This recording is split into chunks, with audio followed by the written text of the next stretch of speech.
Now then, they are not easy, I apologise, but what I've found is they're a really good training tool, because I have my ideas, you have yours, and if we put them all in the pot together, you'll go away with at least 5 things to say, and each of those, I call those heart sync moments, because that's usually what happens to me if someone says it to me. And there's no one right form of words. If you are a bit cheeky, be a bit cheeky. Use your personality, use your skills, use your knowledge of your communities. There's no rules here, but there are some things that you can do quicker and get you better results than others. So we're going to pool our ideas. So the first one, I was really upset when the specialist told me I had to stop smoking. Some thoughts, suggestions? What was it? Shout out. Is that the first time it had been said to you? Yeah? Good one. Sorry? I'll come back to you, yeah? What happened? What happened? What happened to take you to the specialist as well? Yours? Just a reflection. Yes, it's really upsetting when a specialist tells you about how smoking is affecting your health. You know, but put that in a little bit funkier way. Yeah. Yeah. I imagine it's really upsetting. I'd be upset too. Yeah. You know, so I'm identifying and getting alongside. You are being kind and coaching and counselling and cuddly, and I want to rattle their cages. So I think you are a lovely, warm person. I'd want to talk to you. But do you know what? I've got a hidden agenda. I want to shake them up a bit. I don't want them. Someone's already started, and I would like to magnify it a little bit. So that is something that I'm looking to do and achieve. But you might start it off like you did. Nothing wrong. Yeah. Yeah. Yeah, all fine, absolutely. So it's all good, but remember, I have got my own hidden agenda. I want to upset them a little bit, disturb them. Do you think anything will happen to you if you don't stop smoking? Do you think anything might happen to you if you don't stop smoking? Now, they've already come back with some news. Any others? What did the specialist say? That one gets my gold star for the night. Okay, what did the specialist say? I'll come back to you in a minute. What is it about smoking that you'll miss? What is it you'd miss would be good, yeah. But let's just go. This is a conversation that's starting off with, I was really upset. And sometimes it's what my kids said to me, is what my wife said to me, it's what my boss said. Loads of people come and tell you someone's upset them, don't they? That's not an unusual opening thing. A great starter is, what did they say to you? Now they're having to repeat out of their mouth the thing they heard through their ears that is going to make them notice it a bit more. Do you know what's strange? You notice more what you say yourself than what other people say to you. You're making them say it, acknowledge it, feel it again. Oh no, what horrible people we are. A simple, innocent question. What did they say to you then? What did your daughter say? Or what was it your boss said? Because that happens such a lot. Oh my goodness, what do you plan to do about it? And you're straight in, which was our agenda of discovering what they believe, they think they know. And then all the questions that you're doing, and the getting alongside them and supporting them, all of that. But it's quite quick to remember, as soon as someone says someone told them, to ask, what did they say? Because you're making a reinforcement of something that's already causing some anxiety. What do you think might happen if you don't change? The sort of things that you've come up with, all very good. But I'm giving you a range, and other people's are very good. I've cut down on how much I smoke. Isn't that enough? How many cigarettes do you use to smoke, and how many are you smoking? You are a very good detective, and that's a perfect starting point. Anybody tells you they've cut down, be an investigator. Find out what that means to them. Everything you cut down is hard work for the smoker too. So what else might you want to ask on that one? What would you think is enough to cut down? Do you think it's enough to cut down?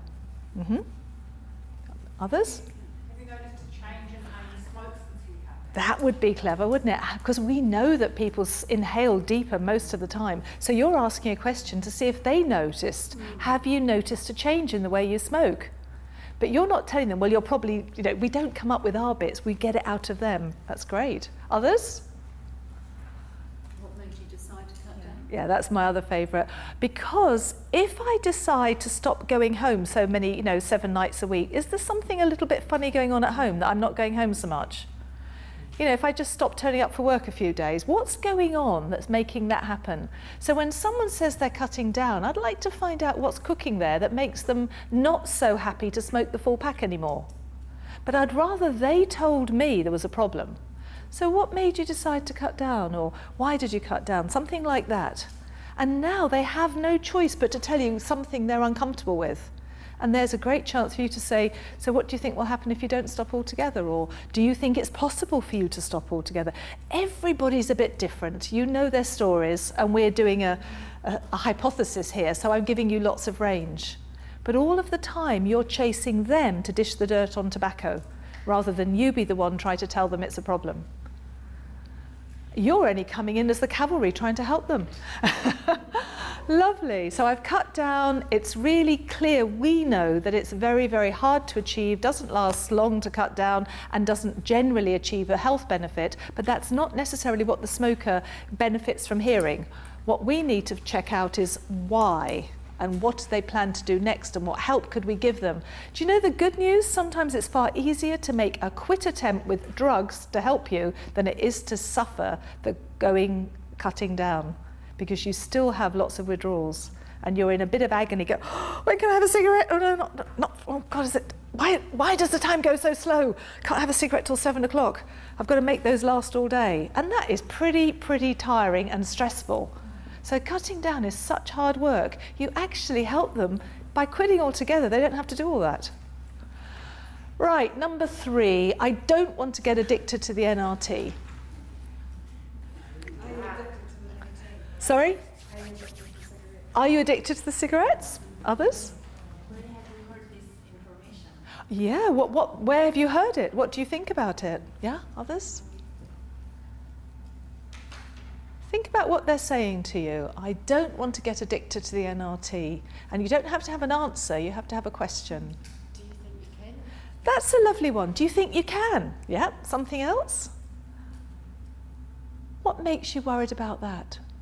Why are you asking? Now, how do we know? They might have a neighbour who's been buying the chewing gum for the last 10 years because they've got stuck in a rut with it, and that's what the neighbour's chosen to do. And they think anyone who uses the gum is going to end up for 10 years. What makes you ask that? What makes you concerned about it? What have you heard about it? What have you heard about NRT? And then you can fill in the knowledge gap that they've got. But try to find out what's behind the question.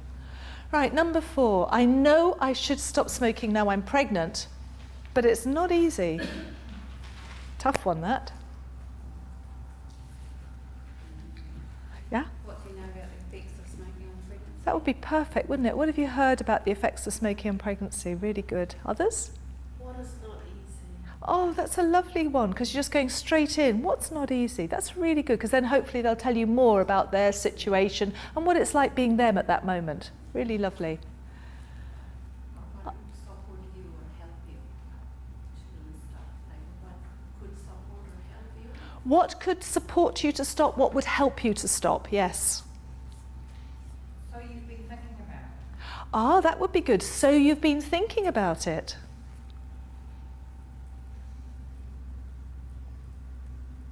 Okay, well, I was thinking, why do you say you should? Why do you say you should? Because I want them to tell me about the problem. What have you heard about smoking in pregnancy? And a lot of people will say they've heard they get small, cute babies. And I often say, I can really understand that. And a lot of people say it. Have you ever wondered how your cigarettes that you breathe in through your mouth can make your baby in your tummy smaller? And people say they've never thought about it. It's just the thing, you know, you accept it. And the truth is, I said, can I tell you the truth? Look, you've come to see me for professional help. I'm a trained midwife. And you come because you trust me and you want me to be honest with you. The single most important thing you can do in pregnancy is to stop smoking. But I really know it's not very easy.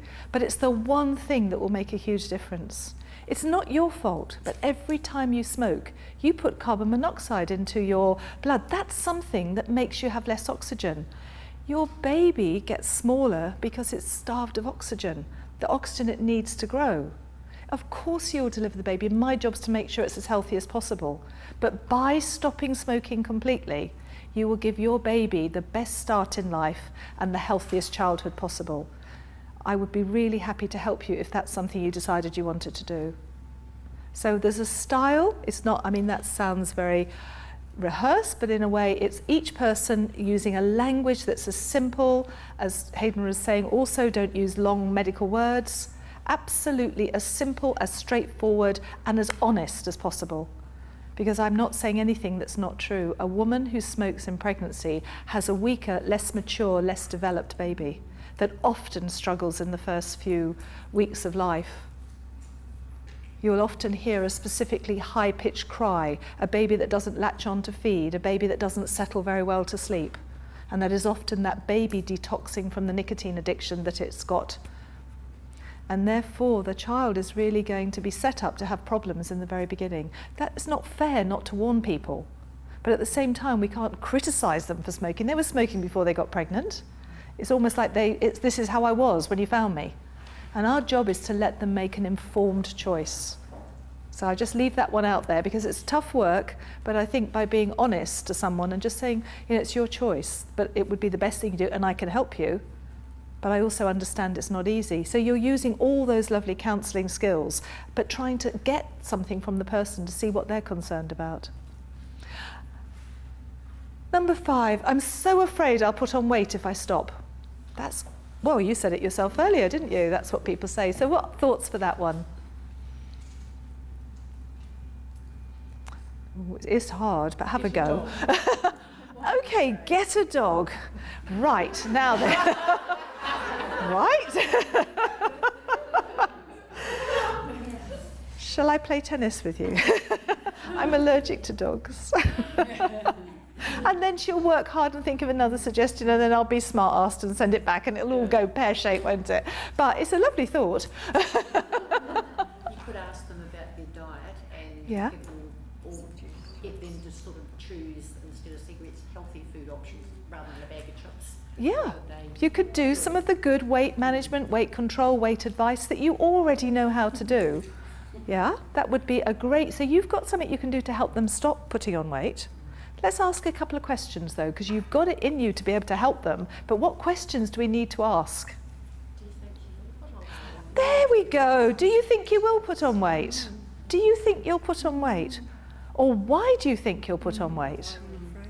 Food tastes better. Yeah, now we know that people put on weight. It's not a lie. People do put on weight, but they don't have to put on 10 kilos. They often put on weight. But let's find out from the person, how much weight were you thinking you might put on if you stopped smoking? Because sometimes they've had a friend who's gone enormous, but that's not everybody. A lot of people do manage to control it with exactly the advice you were giving. What else might you ask? There's another couple of questions there. Have you got any hobbies you might consider taking up? Have you got something, let's not limit it to just hobby. Is there something you could think of doing which would stop you putting on weight? Asking them to come up with some ideas. You've got your plans, but what are theirs? I'd be interested to know whether they're smoking to reduce their weight, to keep their weight under Yeah. control. Is that why they smoke? Yeah. Is a fear of weight gain why you've stayed smoking? Why would you want to stop? Because quite often you will have somebody who could be 45 with early COPD diagnosed, maybe also already got coronary heart disease, and now they're being pushed to stop smoking, and they come back at you with, I don't want to put on weight. But we've also got an underlying medical problem that's going to get exacerbated. So so it sounds like how you look's really important to you, and at the same time is you want to stay alive. This is difficult. I can certainly help you so you won't put on a lot of weight, but what's the thing that's worrying about it the most? How much weight would you be prepared to put on if it meant you could get rid of smoking? So try to find out what they're going on. Now, I've had someone say, oh, I think my husband would leave me if I put on weight. And what you're unearthing is there's other things going on. And remember, smoking is just part of a big life's pattern of which many things emerge. So, you know, that could be the issue, that they need some support or they need some extra help from someone else about that. So sometimes what's behind the question is important to get to the bottom of. And don't always just accept it that that's what it is. There could be something, they're using that as a barrier to you, but there's something there behind it. Do you think you could stop smoking if I could help you not put on weight? Just play with it.